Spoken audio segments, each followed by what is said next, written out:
নূর চেহারা মায়াতে ভরা রোশনি ঝলকায় নূরের ফোয়ারা নূর চেহারা মায়াতে ভরা রোশনি ঝলকায় নূরের ফোয়ারা নূর চেহারা মায়াতে ভরা রোশনি ঝলকায় নূরের ফোয়ারা দেখি তো জানা ওই দিশাহারা দেখি অপরূপ রূপের নজারা ঠোঁটের মাঝে আছে জাদু মধুতে ভরা ঠোঁটের মাঝে আছে জাদু মধুতে ভরা একবার দেখলে চাই মন দেখতে দুবারা নূর চেহারা মায়াতে ভরা রোশনি ঝলকায় নূরের ফোয়ারা দেখি তো জানা ওই দিশাহারা দেখি অপরূপ রূপের নজারা। এই যুবক কি করতে এসেছো, কেন অমন করে তাকিয়ে আছো আমার দিকে? বলে হে মোহাম্মদ, তোমার কথা এত মধুর মতো মিষ্টি লাগছে, তাই আর যেতে পারলাম না, বসে বসে তোমার কথা শুনছি। আমার নবী আরো মিষ্টি করে হেসে দিল। নবী পাক মুচকি হাসতেন, মিষ্টি করে হেসে দিল। এই মিষ্টি হাসি নিয়ে যুবক কি করবে, দিশেহারা হয়ে গেল। যুবক ওখান থেকে বাড়ি চলে গেল, গিয়ে খেতে যায়, শুতে যায়, ঘুমাতে যায়, যেখানেই যায় না কেন দুনিয়ার আর কোনো ধ্যান ধারণা চিন্তা ভাবনা যুবকের মাথায় আসে না। শুধু চোখ বন্ধ করলে নবীর হাসি, চোখ খুললে নবীর হাসি, আর কিচ্ছু মাথায় আর আসে না সেই যুবকের। কবি চন্দ্রের মাধ্যমে লিখছে দেখেন, নবীর কাছে এসে বসে এক ইহুদি প্রশ্নতারি করে আমার দয়ার নবী। নবীর কাছে এসে বসে এক ইহুদি প্রশ্নতারি করে আমার দয়ার নবী। কেন এসেছো বলো আমার দরবারে, কেন এসেছো বলো আমার দরবারে, তাকিয়াছো কেন আমার মায়ার নজরে, আনবে কি ঈমান পড়বে কলেমা, আনবে কি ঈমান পড়বে কলেমা, যুবক বলে ঈমান আনবো না, আনবে কি ঈমান পড়বে কলেমা, যুবক বলে ঈমান আনবো না। ঠোঁটের মাঝে আছে জাদু মধুতে ভরা, ঠোঁটের মাঝে আছে জাদু মধুতে ভরা, একবার দেখলে চাইবো দেখতে দুবারা, নূর চেহারা মায়াতে ভরা রোশনি ঝলকায় নূরের ফোয়ারা দেখি তো জানা ওই দিশাহারা দেখি অপরূপ রূপের নজারা। পরের দিন আবার গেল, ওর ব্রেনটা যখন আর কিছু আসে না, ফের নবী পাক সাহাবায়ে কিরামদের নিয়ে জলসা করছেন, নসিহত করছেন। ওই যুবক আবার সবার পেছনে গিয়ে বসেছে। আমার নবীর চোখ গেল, এই যুবক আজ আবার কি মনে করে বাবা, সামনে এসো। কি হয়েছে আজকে? তুমি কালকে বললে কলমা পড়বো না, মোহাম্মদ তুমি পাগল, তোমার উপর ঈমান আনবো না, তা আজ কেন এসেছো? তখন যুবক বলছে, ইয়া রাসূলুল্লাহ, ইয়া হাবিবাল্লাহ, কালকে আমি ঈমান আনবো না বলেছিলাম, আপনি একটা মুচকি হাসি দিয়েছিলেন। ইয়া রাসূলুল্লাহ, এই মুচকি হাসি নিয়ে বাড়িতে আমি চলে গেলাম, যেখানেই যাই, খেতে যাই, শুতে যাই, শুধু আপনার হাসি মনে পড়ে। ইয়া রাসূলুল্লাহ, ব্রেনটা আর কিছু আসে না। আমার নবী পাক বলছে, তাহলে এখন উপায়? বলে আমি কলমা পড়তে চাই, ঈমান আনতে চাই। একবার জোরে বলুন। এখনো কিচ্ছু হয়নি গজলের, দাঁড়ান আগে আগে যেতে দেন, শুধু কলমা পর্যন্ত এলো। বলে আমি কলমা পড়তে চাই। আমার নবী পাক বললো, আলহামদুলিল্লাহ, এসো হাতে হাত রাখো, কলমা পড়ো। বলে ইয়া রাসূলুল্লাহ, হাতে হাত রাখার আগে একটা শর্ত। কি শর্ত? যুবক বলছে, ইয়া রাসূলুল্লাহ, আমার একটা শর্ত মানতে হবে। নবী বলছে, বলো। বলে আমি হাতে হাত দেবো, কলমা পড়বো, মুসলমান হব, তবে আমার একটা শর্ত রাখতে হবে, আমি জীবনে নামাজ পড়বো না। এই যুবকদের মতন যারা নামাজ পড়ে না, এদের মতন ওই যুবক বলছে, আমি কলমা পড়বো, মুসলমান হব, তবে আমার একটা শর্ত হলো আমি নামাজ পড়বো না। আমার নবী পাক একটা বারের জন্য কিন্তু বলেনি যে দূর হয়ে যা, কলমা পড়বি, নামাজ পড়বি, মানে দূর হয়ে যা। আমার নবী পাক বলেনি। আমার নবী পাক বলছে, যা বাবা, তোর নামাজ মাপ। ভুল বুঝবেন না, আগে শুনবেন পুরো ঘটনা। তোর নামাজ মাপ, তোকে নামাজ পড়তে হবে না, হাতে হাত দিয়ে কলমা পড়। হাতে হাত দিল, নবীর হাতে হাত দিয়ে কলমা পড়ে মুসলমান হয়ে গেল, প্রতিজ্ঞা করে গেল কখনো নামাজ পড়বে না। এইবারে দেখেন আগে কি হয়। বলে আবার যুবক এসে নবীর কাছে, আপনার চেহারাটা আমার হৃদয়ে ভাসে। বলে আবার যুবক এসে নবীর কাছে, আপনার চেহারাটা আমার হৃদয়ে ভাসে। যেদিকে তাকাই শুধু আপনারই ওই ছবি, যেদিকে তাকাই শুধু আপনারই ওই ছবি, আপনি ছাড়া যেন মনে হয় আদার সবই।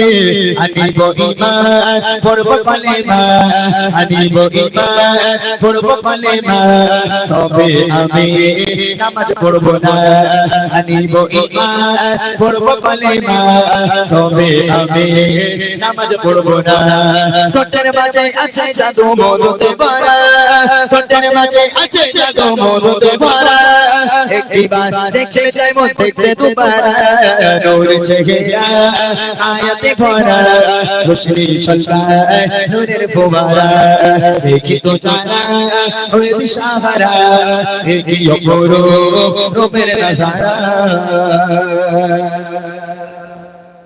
বাড়ি চলে গেল মুসলমান হয়ে গেল যুবক এখন মসজিদুন নববী শরীফের পাশে একটা জায়গায় যুবক চুপ করে বসে আছে আর জোহরের সময় হয়ে গেল সামনে দিয়ে সবাই এক এক করে সাহাবায়ে কিরামগণ মসজিদের মধ্যে ঢুকে গেল ও শুধু দেখেই যাচ্ছে পুরো গ্রাম ফাঁকা হয়ে গেল কেউ আর গ্রামে নেই শুধু ও একাই মসজিদের বাইরে আর সমস্ত সাহাবায়ে কিরাম ওর সামনে দিয়ে মসজিদে চলে গেল আপনারা বলেন ওই যুবক পুরো গ্রাম ফাঁকা সব মসজিদের মধ্যে যে যুবক প্রতিজ্ঞা করেছে নামাজ পড়বো না ওর বাইরে একা একা আর ভালো লাগবে গ্রামে কেউ নেই সব গ্রাম ফাঁকা সবাই মসজিদে ঢুকে গেল ও একাই বাইরে বসে আছে ও নামাজ পড়বে না প্রতিজ্ঞা করেছে এখন ওর আর ভালো লাগবে মনটা খারাপ হয়ে গেল যে সবাই নামাজে গেল আর আমি একা বাইরে থেকেই বা কি করবো তো কি করলো পরের দিন আবার নবীর দরবারে গেল নবীর দরবারে গিয়ে আবার পেছনে বসেছে আমার নবী আবার নসিহত করছেন চোখ গেলাই যুবক আজ আবার কি মনে করে বাবা বলে ইয়া রাসূলুল্লাহ বিপদে পড়েছি বলে সামনে এসো কি বিপদে পড়লে বলে ইয়া রাসূলুল্লাহ কালকে প্রতিজ্ঞা করেছিলাম নামাজ পড়বো না কলমা পড়বো কলমা তো পড়েছি বটে নামাজ পড়বো না শর্ত রেখেছিলাম তো সব তো সাহাবায়ে কিরাম সব নামাজে যায় বাইরে তো কেউ থাকে না খালি আমি একাই বাইরে আমার বাইরে একা একা থাকতে ভালো লাগে না বলে তাহলে উপায় বলে ইয়া রাসূলুল্লাহ কাল থেকে আমিও নামাজ পড়বো একবার জোরে বলুন না সুবহানাল্লাহ আমার নবী পাক বলছে আলহামদুলিল্লাহ ঠিক আছে কাল সাহাবায়ে কিরামদের সঙ্গে নামাজ পড়তে যাবে বলে ইয়া রাসূলুল্লাহ তবে একটা শর্ত আছে বলে বাবা তোর আবার শর্ত বলে হ্যাঁ আমার একটা শর্ত মানতে হবে বলে বল বলে ইয়া রাসূলুল্লাহ আমি নামাজ পড়বো কিন্তু আমি ওযু করব না আমার ওযু করতে ভালো লাগে না আমার নবী পাক মুচকি হাসি দিয়ে বলে এই যুবক তুমি বিনা ওযুতে নামাজ পড়বে তোমার ওযুর দরকার নেই ঠিক কাল থেকে মসজিদে যাবে বিনা ওযুতে যাবে আমার নবী কঠোর হয়নি নবীর আদর্শ কাকে বলে ব্যবহার কাকে বলে আমার নবী পাক বলছে এই যুবক যাও সাহাবায়ে কিরামদের সঙ্গে নামাজে যাও ওযু করা লাগবে না চলে যাও যুবক চলে যাচ্ছে এবার দেখেন পুনরায় এসে আবার বলে ওই যুবক একা একা লাগে যখন নামাজে যায় পুনরায় এসে আবার বলে ওই যুবক একা একা লাগে যখন নামাজে যায় যাবো আমি পড়তে নামাজ সবারই সাথে আমি পড়তে নামাজ সবারই সাথে তবে আমার ছোট একটা শর্ত আছে পড়ব নামাজ ওযু করব না পড়ব নামাজ ওযু করব না ওযু করতে ভালো লাগে না পড়ব নামাজ ওযু করব না ওযু করতে ভালো লাগে না ঠোঁটের মাঝে আছে জাদু মধুতে ভরা ঠোঁটের মাঝে আছে জাদু মধুতে ভরা একবার দেখে যাই মন দেখতে দুবার নূর চেহারা আয়াতে ভরা রোশনি ছলকায় নূরের ফোয়ারা দেখি তো জানা ওই দিশাহারা এই অপরূপ রূপের নজারা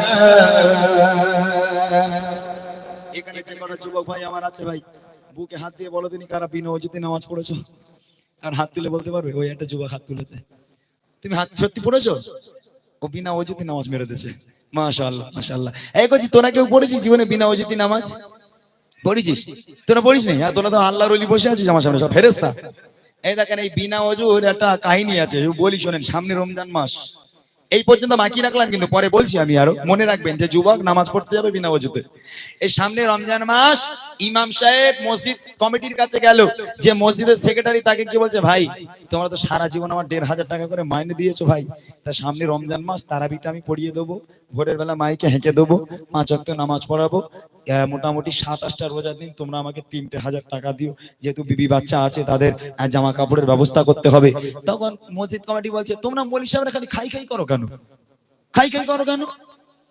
বলে কেন বলে আল্লাহ পাক তোমাদের টাকা দিয়ে এমনি বরকত দিয়েছে তোমার যদি ১৫০০ টাকা দিয়ে আল্লাহ তো অতি বরকত দেবে তোমাদের আমাদের টাকায় বরকত নেই তোমাদের টাকায় তো বরকত আছে এই বলে চলে গেল ১ মাস তারাবি পড়ালো নামাজ পড়ানোর পর ২৭ রোজার দিন হাত পাচ্ছে সেই ১৫০০ টাকা দিচ্ছে তখন ইমাম সাহেব বলছে বলে ভাই ওটা 3,000 টাকা আমাকে দাও, আমার বিবি বাচ্চা আছে, জামা কাপড় কিনবো।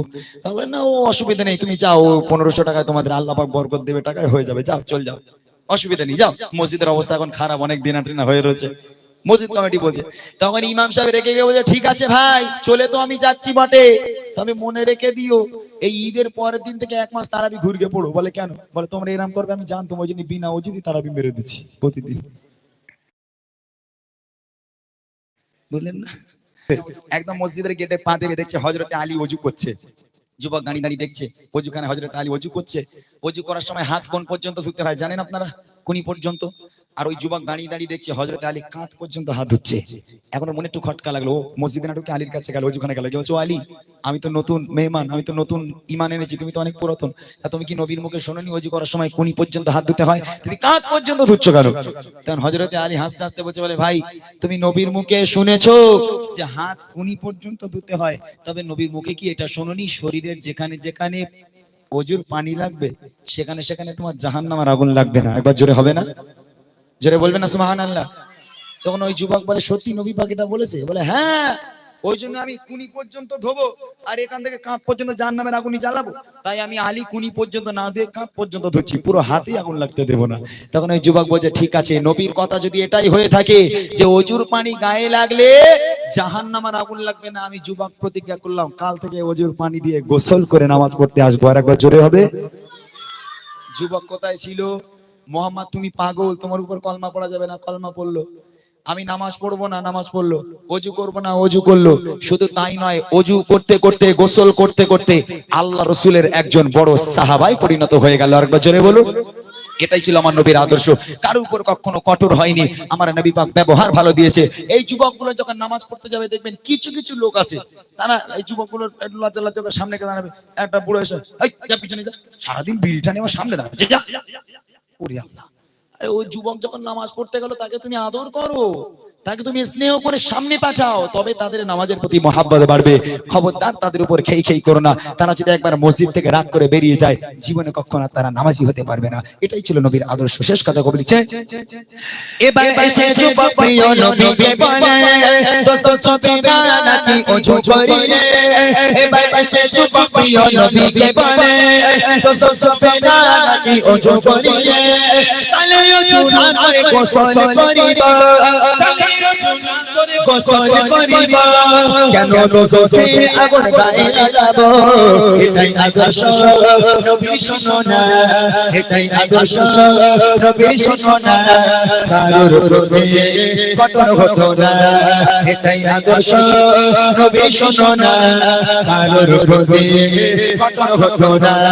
ঠোঁটের মাঝে আছে জাদু মধুতে ভরা, ঠোঁটের মাঝে আছে জাদু মধুতে ভরা, একটিবার দেখলে চাই মন দেখতে দুবারা, নূর চেহারা মায়াতে ভরা, মুশরিক সন্তান নূরের ফোয়ারা, দেখি তো যারা হয় দিশাহারা, হেবি অপরূপ রূপের নজারা, নূর চেহারা মায়াতে ভরা,